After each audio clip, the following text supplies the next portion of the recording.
So we're in Revelation chapter 13 this morning, and we're going to start with verse 11. Some of this we covered last week. We'll cover some more in-depth on it this week. Verse 11, and I beheld another beast coming up out of the earth, and he had two horns like a lamb, and he spoke as a dragon. And he exercised all the power of the first beast before him, and causeth the earth and them which dwell therein to worship the first beast, whose deadly wound was healed. And he doeth great wonders, so that he maketh fire come down from heaven on the earth in the sight of men, and deceiveth them that dwell on the earth by means of those miracles which he had power to do in the sight of the beast, saying to them that dwell on the earth that they should make an image to the beast, which had the wound by a sword, and did live. And he had power to give life unto the image of the beast, that the image of the beast should both speak, and cause that as many as would not worship the image of the beast should be killed. And he causeth all, both small and great, rich and poor, free and bond, to receive a mark in their right hand or in their foreheads, and that no man might buy or sell, save he that had the mark, or the name of the beast, or the number of his name. Here is wisdom. Let him that hath understanding count the number of the beast, for it is the number of a man, and his number is 666. And before we get into all that, y'all know what this is? How many of you have one of these? Oh, everybody. You know what it is? You mean a mark? You mean a mark? What'd you say, Jeff? That's the mark on your hand right there. Well, I want to ask you a question. If you've got one and you got access to it right now, how much time did you spend on it last week? More than I should. Can you see the screen time on it? You know how to do that? How much time do you spend on it? Mine told me this morning that I spent an hour and 15 minutes less on it this week than I did the week before. Okay. What's the average? How often do you look at it? If you hear it go ding, what do? Break my leg, get to it. Why? I said guard in it. I didn't say I would. I'm talking about real. In the middle of the night, you're scared to death. But yeah, you'll automatically think about it. Right? Now I want you to think back, those of you that are old enough, I want you to think back 30 years ago when you didn't have these. You didn't have these, and your communication was different, right? If you wanted to talk to somebody, what'd you have to do? Get phone going. You had to pick up a phone that had a cord on it. I went into another cord that went onto the telephone pole and went to the other person, right? If you had a party line, you had to wait till somebody else. Yeah, that's right. So how many of you are addicted to your phone?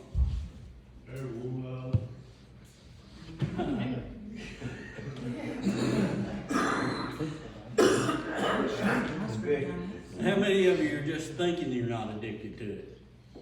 I don't think I am. Ray, tell them what my mama says at the time.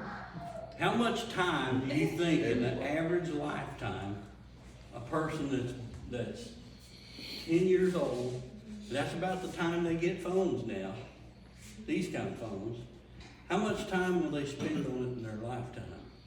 Years. Years. The estimate is 76,500 hours. Wow. That's 9 years of your life What? on your cell phone. Can you imagine that? Mm-hmm. And I'm wondering, you just looking at it the way that you use it, what are these kids doing with it? I mean, you can take a 4 or 5 year old kid and hand them one of these and they know how to get into it. Yeah, man, bro. So What are the signs that you're addicted to it? Searching for your phone the moment you're alone. Checking your phone first thing in the morning, or even in the middle of the night. Feeling anxious or panicked,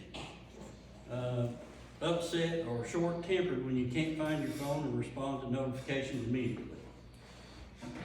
Opening certain apps numerous times per day, even if you recently checked them.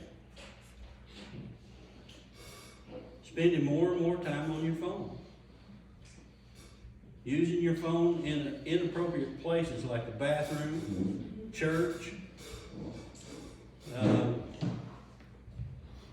the dinner table, or while you're driving. Anybody do that while you're driving? Occasionally I will. If I have. Well, you don't be pointing at me, man. Okay?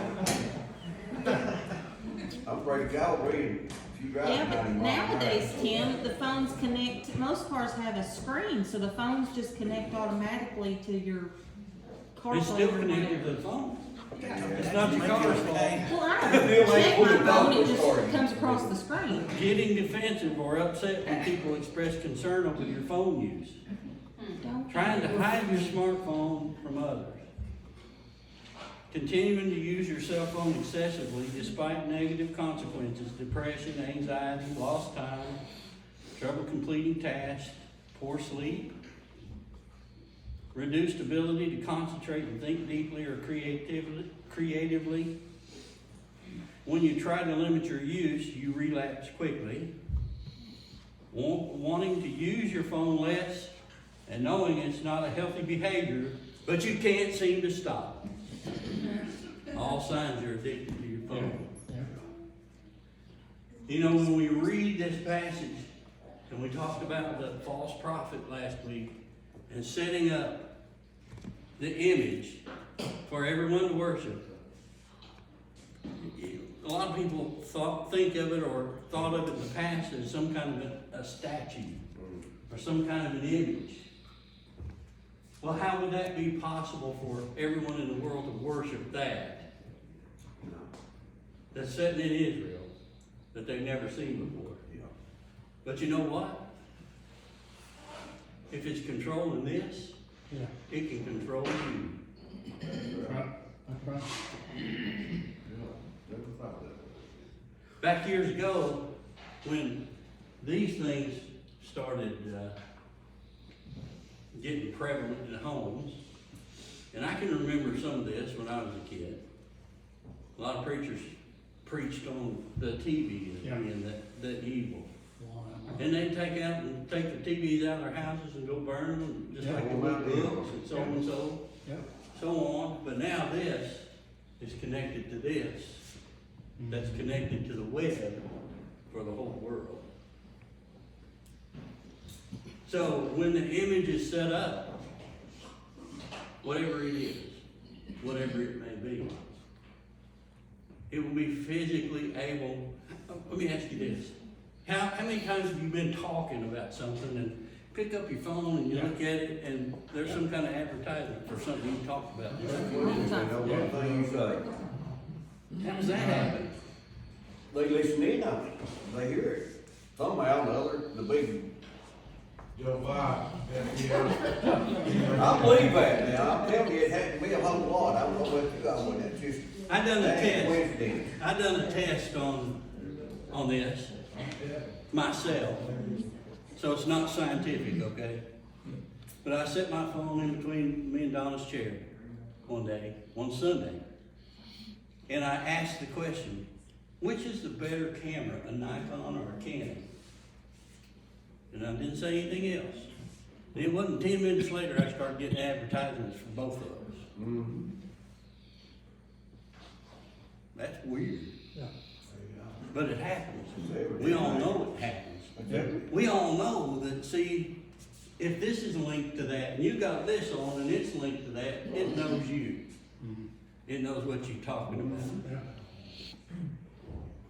Yeah. Everyone accepts those prophecy statements that they don't read. Yeah. You scroll to the bottom of that and accept. But even if you didn't accept it, what would happen? You couldn't use it. So when we think about, we're living in a time when things are so much different than they were 20 to 50 years ago. We can see how that the possibility of someone controlling everyone in the world could happen. And you know, we talked about what the battle and the things that are going to happen after the church is raptured out, and how the things are going to quickly become unsustainable. People are going to die. People are dying all around, and somebody steps in to take control, which is the Antichrist. And him being able to control everybody, know who you are and who you are affiliated with. How many of you have your phone set up for facial recognition? So that, you know, when you turn it on and it doesn't, you don't want to type the code in, you just look at it. It knows who you are. It knows, if it knows who you are, it also knows who you're affiliated with. Okay?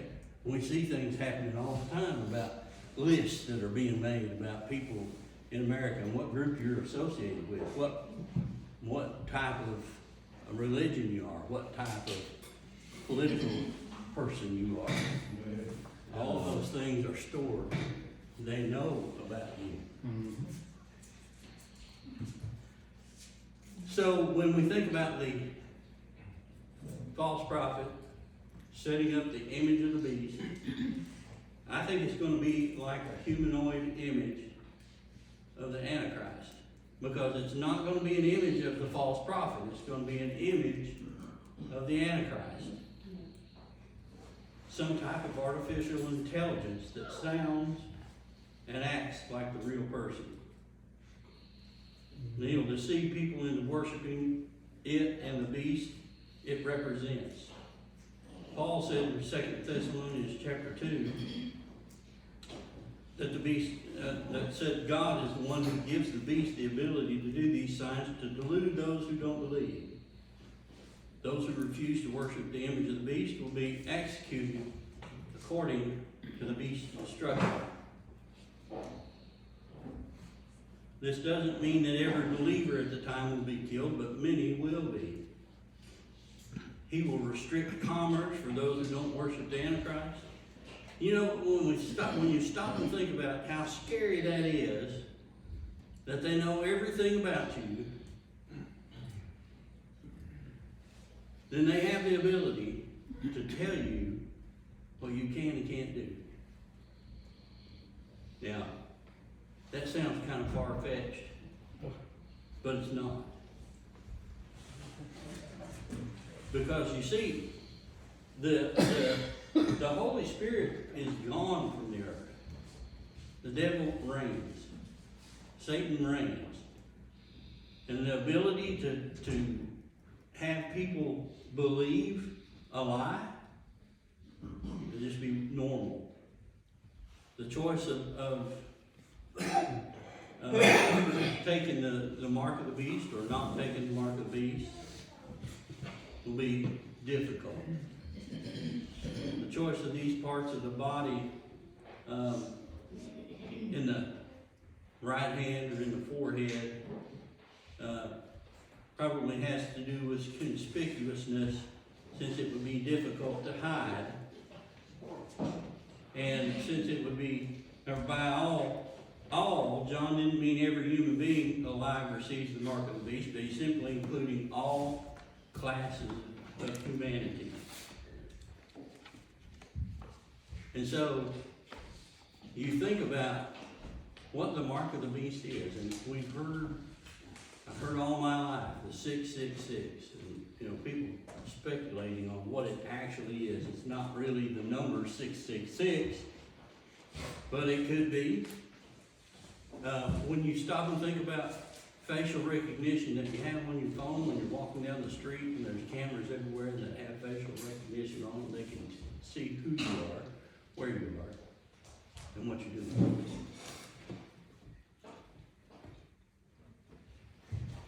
So, what is the mark of the beast? And that's really, the answer to that would be probably a facial recognition of some sort, or some kind of a form of identification that identifies you with this group. And if you do not have this identification, you can't buy, you can't sell, you'll starve to death. The Bible says that in these final days, those who are alive will have a choice to make. One choice will be to worship Christ and refuse the mark of the beast. Everybody has a choice. And experience the wrath of the Lamb, or the other choice is to take the mark of the beast and experience the wrath of the Lamb for all eternity. Amazingly, most people will choose to take the mark of the beast. They will choose to fill their stomachs rather than care for their eternal souls. John said, "Here is wisdom. Let him who understands calculate the number of the beast, which is the number of a man, 666. In the Bible, 6 is the number of a man. It falls short of God's perfection, which is represented by the number 7. Then the Antichrist identity will remain hidden until after the rapture, when he is revealed, as it says in 2 Thessalonians 2, verse 3. Then in those final 7 years, those who have wisdom will be able to identify who the beast is by his name and the number 666. So, all of these things that I've told you this morning, do they worry you at all? No. Huh? They don't? No, Why not?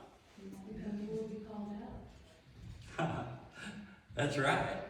We're gonna go to heaven. But I'm worried about my grandkids, my family, as they grow up. I'm personally, my own self, no. But it does say in the Bible, it says you are to worry about that. Because it says you're to be busy warning people, witnessing. And It's really, when you stop and think about it, as a Christian, you're not going to go through it and you're not going to experience it. Problem is, what about those who don't know yet? That's right. loved ones, yeah. I'm worried. Just like he said, what are we supposed to be doing? Yeah. What are we supposed to be doing? Because when you think about all these things that are going to happen to people, Yeah. I'm not talking about other people, I'm talking about your family. We tend to think of it as other people, people that aren't religious.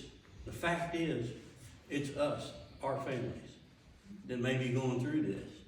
And if we shirk our responsibility to tell others about Jesus Christ and accept Him now, this is the way it's going to be for them. All right, now we're going to start into chapter 14 this morning.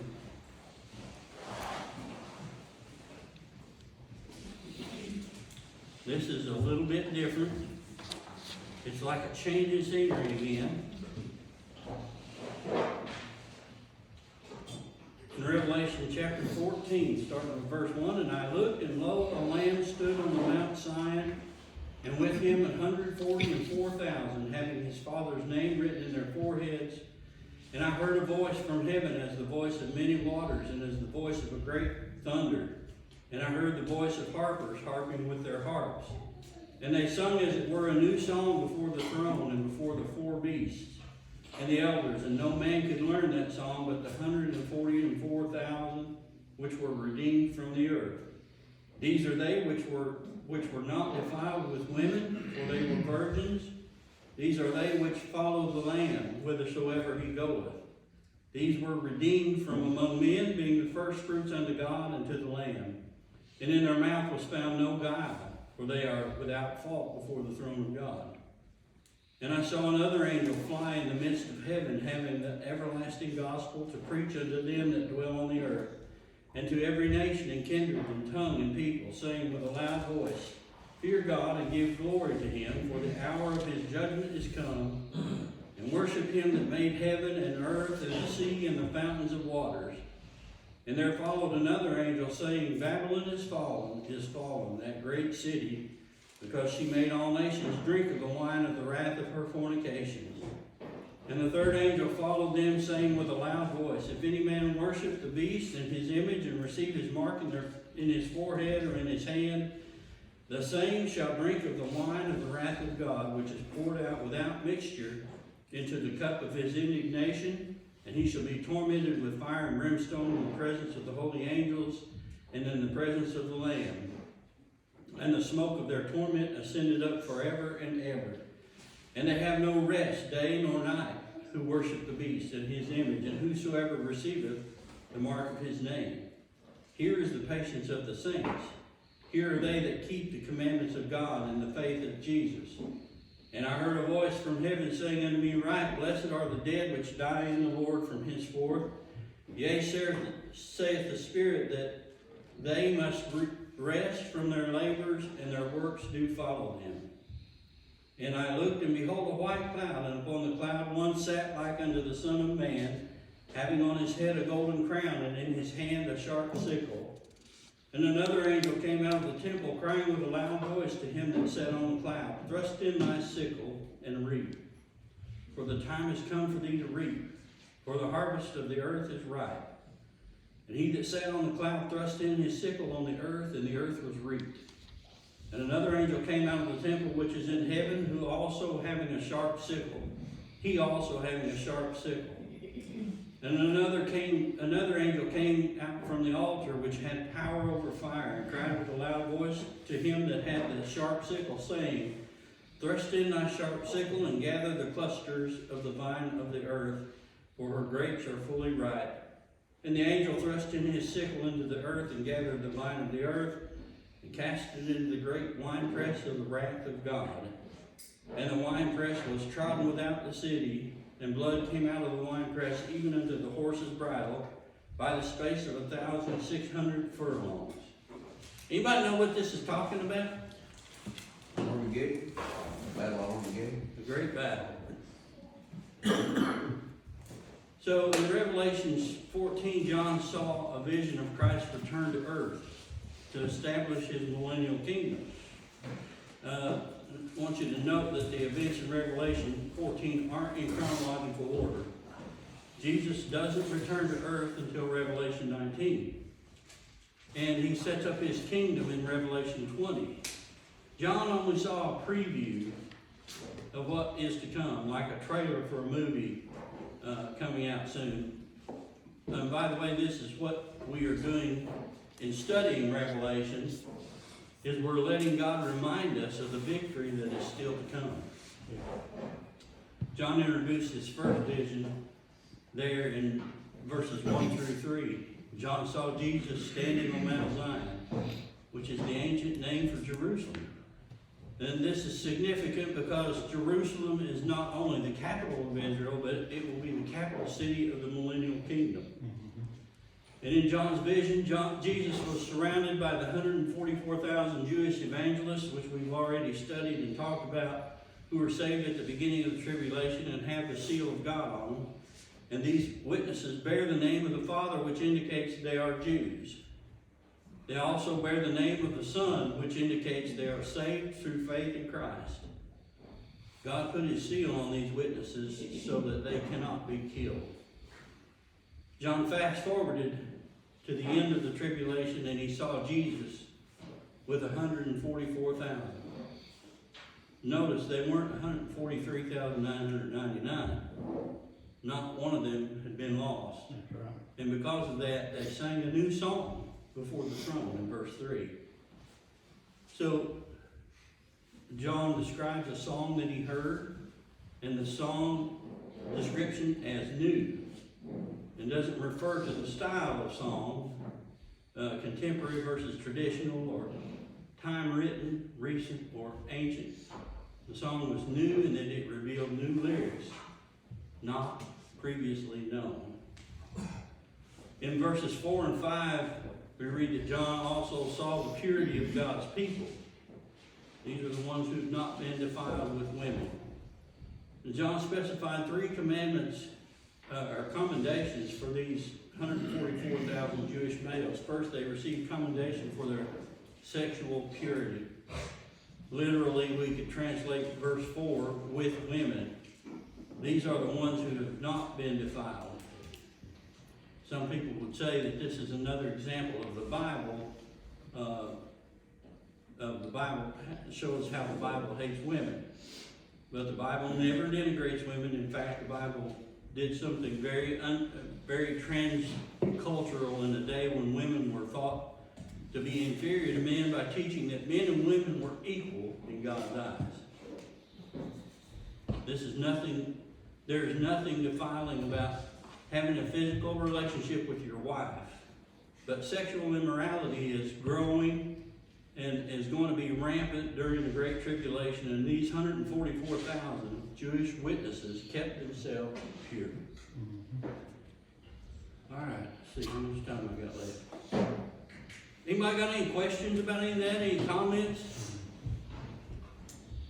I've covered a lot of ground here, and there's a lot more to cover. But when we think about, I think chapter 13, probably one of the most disturbing of all of the books of the book of Revelation.